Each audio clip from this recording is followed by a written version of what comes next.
سلام رفقا، مثل فرید هستم. خوش اومدین به این ویدیو. این هم از اولین ویدیو من از MTA و پیسیم. خیلیاتون گفته بودین که پیسی ندارم، ولی من دارم. قرار با هم تمامی آپدیت های هالووین ایران MTA رو با هم بهتون نشون بدم و این آپدیت ها رو با هم بررسی کنیم و ببینیم که چجوری هستش. اولین آپدیت هالووین باکس هستش که در من با علامت های کدوم مشخص شده که شما میتونید بیاید اینجا با ماشین یا پیاده برید داخلش، که من میخوام با ماشین برم. یه دقیقه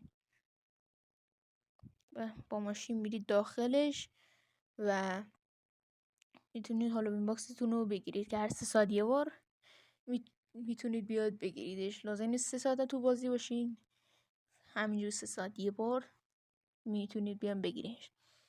و آپدیت بعدی هم اسکلت های سرگردانه که میتونه باز همینجا بیان این لباس رو بگیرید، اسکین رو بگیرید. بگم این اسکین رو وقتی که گرفتیم میتونید بیاید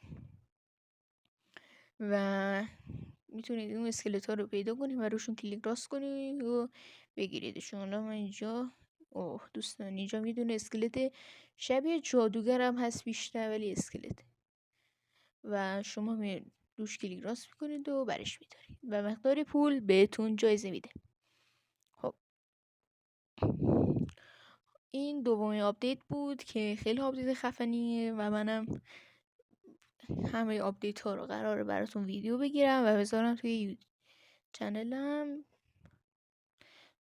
و حالا من میرم دنبال یه دونه دیگه از اونا.